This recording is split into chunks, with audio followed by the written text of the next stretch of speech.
Applying a generous factor of 3 for technological improvements, the price for a 2008 Navy F-18 fighter should be $18 million. Instead, we're paying about $90 million for each new fighter. As a result, the Navy cannot buy sufficient numbers. This is disarmament without a treaty.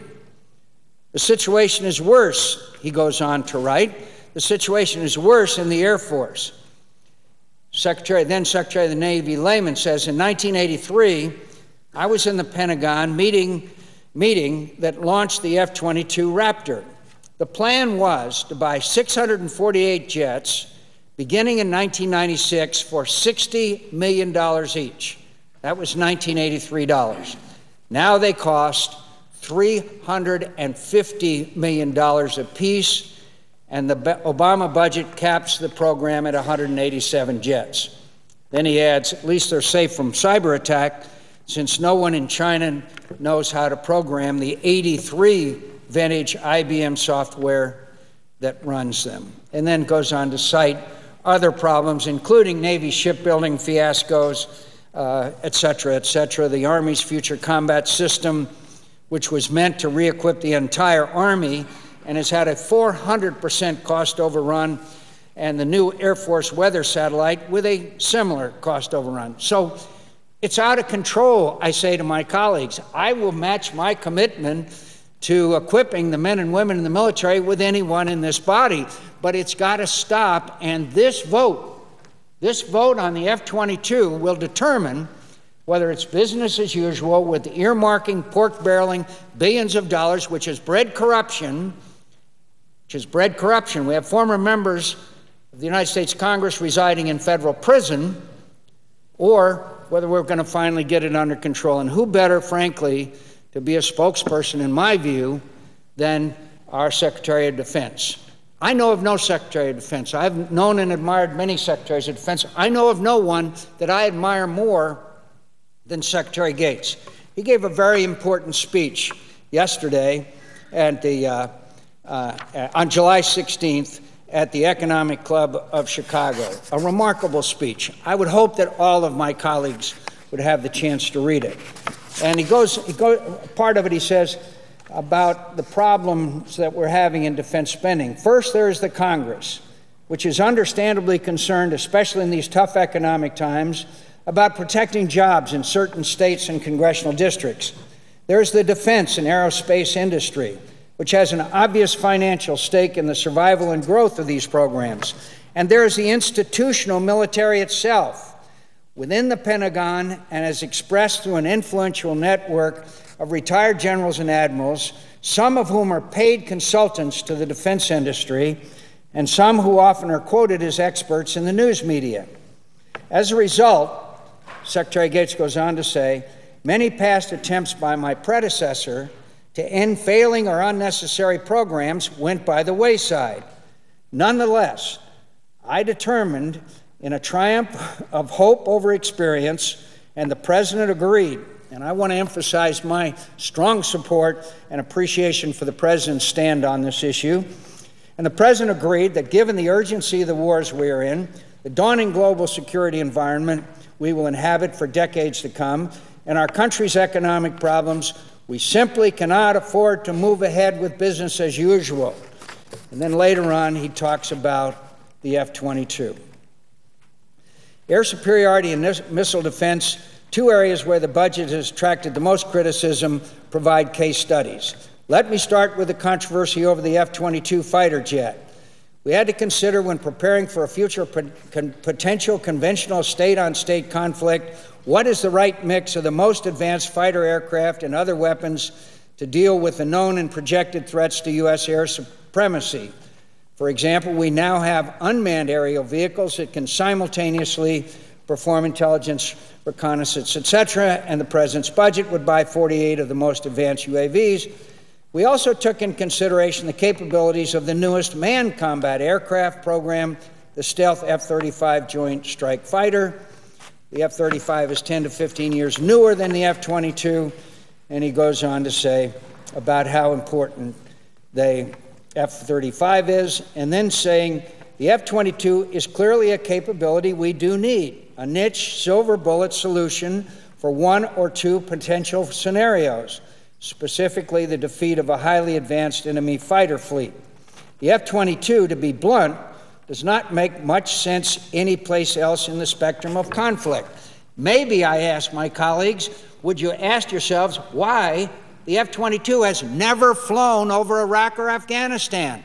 It's been in production for nearly 5 years. It's never flown over Iraq or Afghanistan. And I want to emphasize, I think it's an important fighter. We are building 187 of them. The question before this body is whether we continue to build more. Or the F-35, the Joint Strike Fighter, which goes to the Marine Corps, the Navy, and the Air Force, is the weapon system that we need to balance our entire capability of manned aircraft. And I would ask my colleagues, since the F-22 was on the drawing boards and moved into production, look at the advancement in unmanned aerial vehicles. I say that as an old pilot. The unmanned aerial vehicles have been performing a magnificent job, both in Iraq and Afghanistan. They have been a critical element, sometimes on the battlefield. So, and this president's budget understands that and gives extreme priority to that. So, as we go on, in light of these factors, Secretary Gates goes on to say, and with the support of the Air Force leadership, I concluded that 183, the program of record since 2005, plus 4 more, added in the fiscal year 09 supplemental, was a sufficient number of F-22s and recommended as such to the President. The reaction from parts of Washington has been predictable for many of the reasons I described above. The most substantive criticism is that completing the F-22 program means we are risking the future of U.S. air supremacy. To assess this risk, it is worth looking at real-world potential threat and assessing the capabilities that other countries have now or in the pipeline. And the fact is that in the view of the President of the United States, the Secretary of Defense, the Chairman of the Joint Chiefs of Staff, the Chief of Staff of the Air Force, and most any objective observer of the military scene believe the F-22 is important. We need to have what we have, but it's now time to move on to the F-35, the Joint Strike Fighter. So this amendment really means, are we going to look at the real and compelling needs that we have to have in order to win the war in Afghanistan, to continue our success in Iraq, and put our funds into that kind of equipment and weapon systems, or are we going to continue?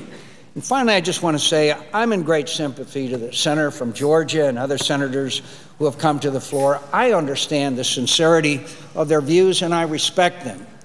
I'd also point out, though, to argue that we should build weapons systems in the name of jobs is not what we should be about. What we should be about is procuring and building the best weapon systems to ensure our national security, and we can best equip the men and women who are in harm's way all around the world today.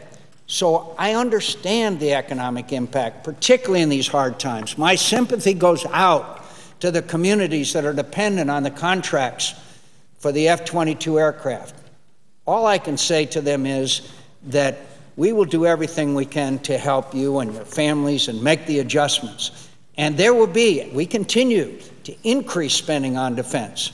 And we hope that we will be able to provide you with the necessary jobs and manufacturing that would be devoted to what we have ascertained as our national defense weapon systems procurement priorities.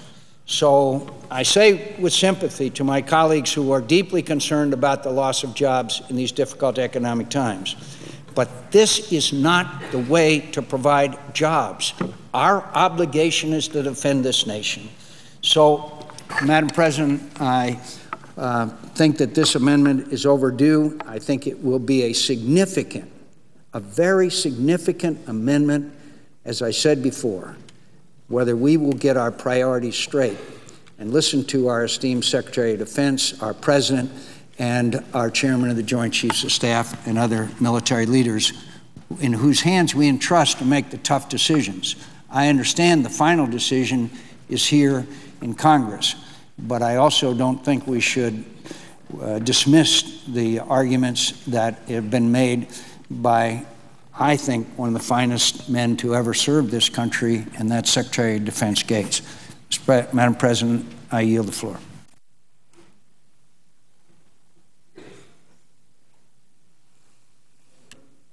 The Senator